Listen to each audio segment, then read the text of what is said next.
Di video kali ini kita bakalan ngebahas apakah Indonesia bergabung dengan BRICS dan bagaimana dampaknya.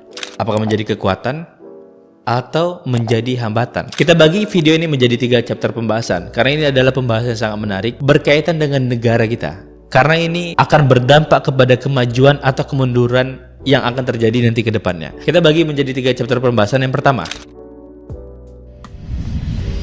apa sih itu BRICS? Jadi BRICS ini sendiri teman-teman, itu terdiri dari 5 negara. Dari Brazil, Rusia, India, Cina, dan Afrika Selatan. 5 negara ini adalah 5 negara yang ibarat kata mereka tuh pengen keluarlah dari jeratannya dolar. Selama ini kan kita tuh bergantung dengan USD kan, bergantung dengan dolar Amerika. Nah, BRICS ini, negara-negara yang 5 ini dia udahlah pengen keluarlah dari dolar, pengen keluar dari jeratannya Barat Amerika gitu. Jadi mereka pengen buat kubu sendiri. Jadi ada kan sebelumnya kubu NATO ya, kubu orang Amerika. Sekarang mereka pengen buat kubu sendiri nih. Kubu-kubu yang pengen keluar dari dolar gitu. Pengen merdeka sendiri lah dari segi finansial. Dari 5 negara yang memprakarsai pendirian BRICS ini, akhirnya banyak negara-negara yang bergabung. Dia gabung dengan BRICS ini. Oh, banyak teman-teman yang udah bergabung. Nah, Indonesia itu akhirnya setelah Presiden Prabowo dilantik, itu Menteri Luar Negeri kita, Pak Menteri itu langsung datang ke KTT-nya. Pas kali waktu itu langsung ikut hadir dalam KTT BRICS, gabung untuk menyampaikan aspirasinya, menyampaikan kata-katanya lah versi Indonesia. Tapi ini belum resmi gabung ya, masih ibarat kata masih kayak introduction lah, masih kayak pengenalan. Acara ini udah diadakan, dia udah ikut dan mereka condong untuk ibarat kata tertarik untuk ikut di situ. Nah, setelah tertarik, apa yang menjadi dampak ketika Indonesia bergabung dengan BRICS? Kita masuk ke chapter kedua. Kenapa Indonesia pengen gabung ke BRICS? Nah, dilihat dari kekuatan yang ada. Jadi di 5 negara yang ada ini, itu kan negara-negara yang juga super power aja kalau kita sebut ya. Ada Rusia, ada India, ada Cina, Afrika Selatan, sama Brazil. Itu negara-negara kuat teman-teman. Negara-negara yang udah maju. Nah, Indonesia itu pengen gabung itu karena ada beberapa faktor yang mendorong kenapa Indonesia mau gabungnya. Ya, yang pasti karena negara-negara ini juga punya kekuatannya sendiri. Tapi ada dampak positif yang bakalan ditimbulkan kalau Indonesia gabung. Pertama, dengan Indonesia bergabung, itu dia bakalan meningkatkan daya saingnya antar negara karena dia berdiri sejajar dengan negara-negara raksasa. Kalau sebelumnya USD atau Amerika itu penguasa pasar global, Amerika tuh dia penguasa pasar lah. Ibarat kata dari semua negara yang ada di dunia ini, ibarat kata dia tuh kayak topnya lah, top leader paling besar. Jadi kita tuh kayak kacangnya ya. Kita tuh bakalan diombang-ambing sama Amerika. Suku bunga naik, dolar menguat, mata uang rupiah melemah. Dia yang kontrol. Nah, dengan adanya BRICS ini, itu nggak ada kayak gitu lagi. Jadi sejajar ya. Kalau mata uang kita selamanya bisa goyang, inflasi itu bisa naik turun, mata uang rupiah itu tuh bisa rendah naik turun ya kan. Dengan gabung di BRICS itu kita sejajar dengan raksasa-raksasa besar ini, dan kita nggak bergantung lagi dengan dolar. Sesuai dengan value yang ada di mata uang kita. Kita berdiri sendiri karena kita tuh ngikutin aliran yang ada di BRICS ini sendiri. Karena orang BRICS itu dia nggak ngadopsi sistem yang kayak satu negara yang paling kuat, nggak ada. BRICS ini dia ngadopsi sistem yang mana kita tuh sama-sama sejajar, saling menguntungkan satu sama lain. Nah, karena udah saling berinteraksi, karena ada saling sejajar, bergabung dengan negara-negara raksasa tadi, itu masuk ke poin kedua lagi teman-teman. Dia bakalan membuka peluang bisnis antara negara kita dengan negara-negara super ekonomi tadi. Nggak bisa dipungkiri, Cina tuh negara kuat, negara dengan ekonomi terkuat di dunia juga.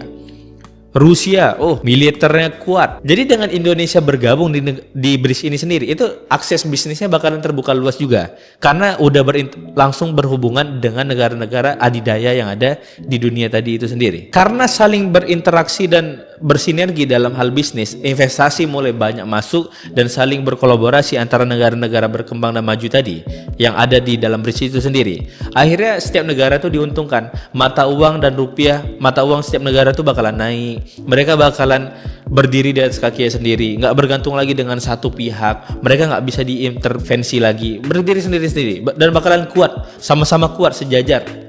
Ibarat kata maju sama-sama maju, nggak ada yang maju satu rendah jatuh satu gitu, nggak ada. Jadi sama-sama maju semua. Tapi dari masuknya Indonesia ke BRICS itu sendiri ada tantangannya juga teman-teman. Masuklah di poin ketiga.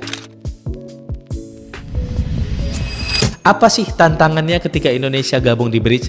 Tantangan terbesar ketika Indonesia bergabung di BRICS adalah kita bakalan berat untuk berkolaborasi lagi dengan negara-negara adidaya dan punya kuasa besar yang ada di blok barat, atau bisa disebut dengan blok Amerika. Sesimpel gini lah, Amerika itu sebagai penguasanya lah, di ibarat kata di NATO ya kan. Amerika tuh penguasanya di bloknya dia.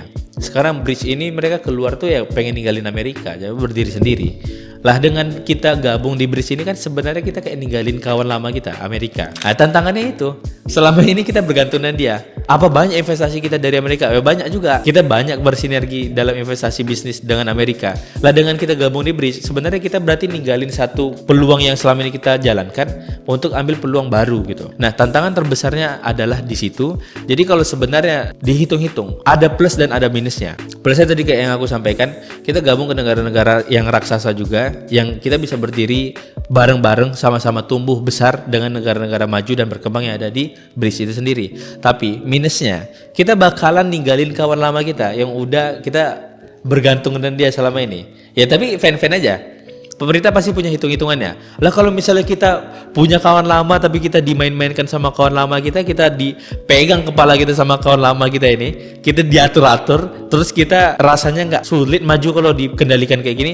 Udah, kita gabung ke blok yang kita tuh bisa berkuasa sendiri. Kita bisa ibarat kata ekonomi kita tuh nggak diaduk-aduk gitu dengan satu negara yang kuat. Jadi kita berdiri sendiri. Pemerintah punya hitung-hitungannya sendiri. Kita nggak tahu nanti keputusannya apa. Yang jelas semua ini pasti ada hitung-hitungannya dan semua ini pasti ada analisisnya. Pemerintah pasti tahu yang mana yang terbaik dan kita hanya menunggu apa keputusan terbaik yang nanti akan dikeluarkan oleh pemerintah, apakah jadi gabung dalam BRICS atau tidak, dan kalaupun gabung apa dampaknya untuk Indonesia nanti. Kita tunggu tanggal mainnya. Kita lihat bagaimana Indonesia ke depan di bawah kepemimpinan presiden terbaru kita Pak Prabowo Subianto dan Menteri Luar Negeri kita Pak Sugiono. Terima kasih. Semoga harapan kita negara kita bakalan tumbuh berkembang jadi negara yang maju ke depannya.